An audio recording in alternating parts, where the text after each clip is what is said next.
কোন বর্ণনা মতে এমনও পাওয়া যায়, সবাই যখন ইয়া নাফসি ইয়া নাফসি ইয়া নাফসি বলবে, হায় হায় আমার কি হবে, আমার কি হবে, আমার কি হবে, আমার কি হবে, সবাই যার যার ফিকির করতে থাকবে।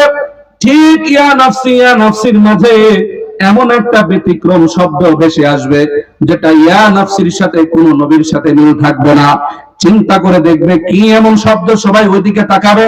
একজন ব্যক্তি মাথাটা নত করে সেজদারত অবস্থায় বলবে, ইয়া উম্মতি ইয়া উম্মতি।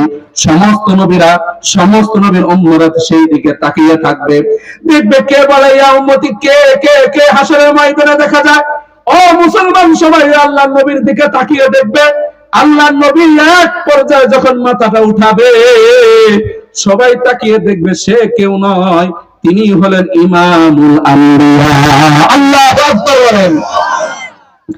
আল্লাহর নবী ইয়া উম্মতি বলে আল্লাহ তাআলার কাছে কাঁদবে আর বলবে, ও মুসলমান, কোন রিওয়ায়াতে এমনও পাওয়া যায় সিরাতের কিতাবে, আল্লাহর নবী ইয়া উম্মতি কাদার পর নবীর দিল ভিজবে না। এক পর্যায়ে আল্লাহর নবী তার জামা মোবারকটা, আল্লাহর নবী তার হাতটা আল্লাহ তাআলার কাছে এইভাবে চেয়ে ভিক্ষা দিয়ে বলবে, হায় আল্লাহ, আয় রব্বে কারীম, আমার উম্মতদেরকে আপনি ভিক্ষা দেন গো আল্লাহ। আয় আল্লাহ, আপনি আমার উম্মতদেরকে ভিক্ষা দেন। ও মালিক, আমার এক একটা উম্মতের ফয়সালা না হওয়া পর্যন্ত আমি নবী কখনো আমি জান্নাতে প্রবেশ করব না গো নবী। আল্লাহ তাআলার মায়া লেগে যাবে।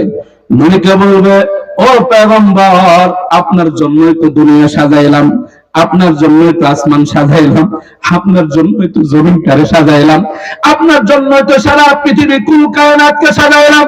ও পয়গম্বর, আপনি মাথা তুলেন, যে উম্মতের ব্যাপারে আপনি সুপারিশ করবেন, আমি আল্লাহ বিনা হিসাবে তাকে জান্নাত দিয়ে দেব। এই জন্য মুসলমান, আমার নবী আমার প্রতি কি পরিমাণ মায়া দেখিয়েছেন, কিন্তু আমি আমার নবীর প্রতি কতটুকু মায়া করেছি? না আছে আমার নবীর রেখে যাওয়া সুন্নতের প্রতি মায়া, না আছে আমার নবীর রেখে যাওয়া তার আমলের প্রতি মায়া। অমুসলমান, নবীকে কি পরিমাণ ভালোবাসতেন সাহাবীরা, একটু উদাহরণ দিলে বুঝবেন। আল্লাহর নবী জিহাদের ময়দানে যুদ্ধ করলেন, মুসলমানের কাতার সোজা করতেছেন।